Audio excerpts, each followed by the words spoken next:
1388年，蓝玉率15万大军北征，活捉8万蒙古贵族。朱元璋大喜，朕要封你为梁国公。蓝玉回了一封信，朱元璋大怒，蓝玉却哈哈大笑。蓝玉是明朝开国名将，也是朱元璋时期的战神。他智勇双全，用兵如神。在姐夫常遇春去世后，他就成了大明王朝的顶梁柱。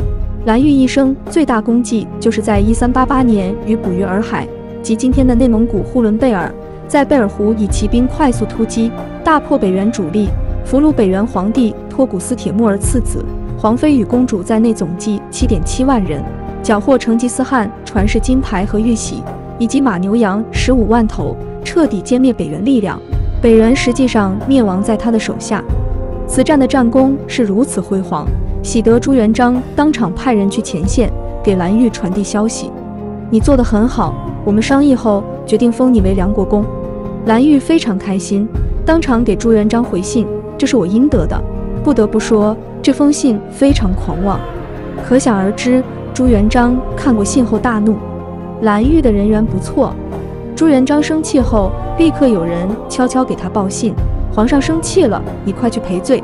岂料蓝玉听了一点都不害怕，还哈哈大笑：如果活捉8万蒙古人也是罪，那这个国家谁还有功劳？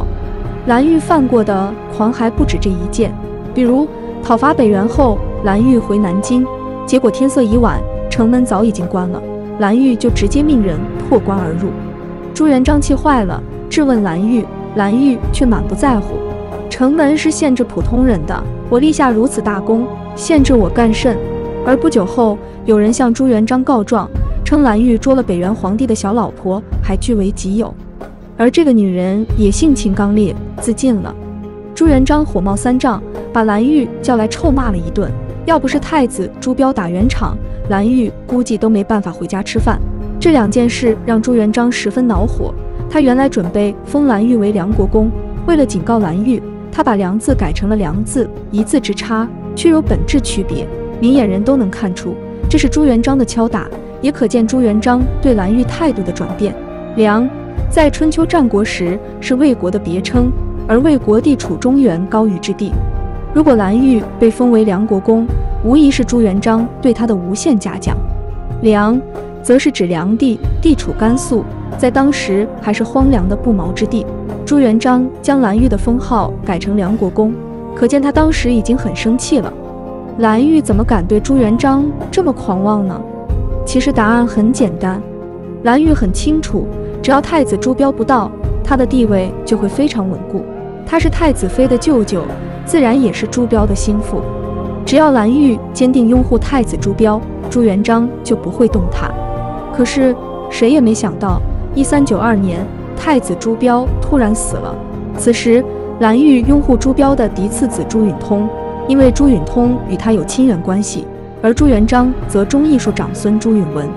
为了给朱允文扫清障碍，朱元璋的屠刀便挥向了蓝玉。1393年，蓝玉因谋反罪被处死，剥皮食草，传世各地。这是一场冤杀，牵连1.5万人以上，被称为明初4大案之一。其实明朝4大案中的3大案都有非常明确的政治意图。胡惟庸案扑杀了明朝初年结党营私的苗头，空印案强化中央集权和皇权威严，蓝玉案杀光了武将体系中开国系的功臣和相关的军中实权派将领。蓝玉案历时10年，死1万余人，其中有功勋爵位在身的有20余人，军事体系中有实力和功劳的人基本上死得一干二净。其实蓝玉本身只是一个诱因，朱标如果不死，蓝玉作为朱标的坚定支持者，必然能活到朱标即位的那天。然而蓝玉是坚定的太子党，却不是皇太孙党。朱允文和朱标二者有一个本质的区别，朱允文在军中没有威信。朱允文出生的时候，明朝已经基本安定，因此朱允文跟军中没有太多的关联。而朱标不同，朱标自幼伴随朱元璋左右，在军中威望颇高，朱棣都不及朱标。朱标一死，原本已经杀得够多的朱元璋别无选择，只能为他的孙儿继续举起屠刀，铲除军中的中坚力量，扫清所有可能威胁到朱允文的人。而朱元璋可能也想不到，自己为朱允文筹谋良久，最终皇帝之位被他另一个儿子朱棣夺了去。蓝玉也是最早看出朱棣有野心，曾提醒自己的外甥女婿即太子朱标，说焉有天子气，愿殿下先是预防。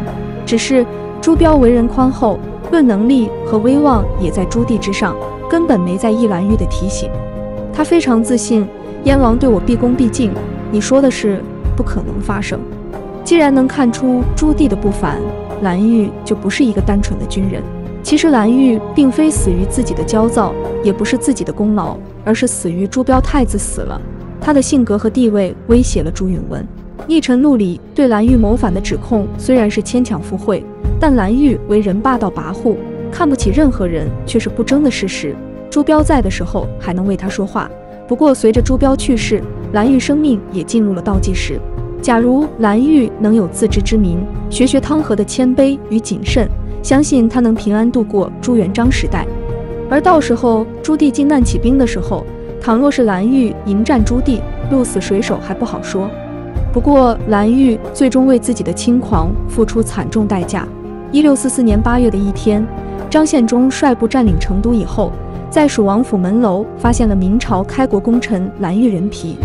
只见人皮被镀金保护，上面披着公侯级别的官服。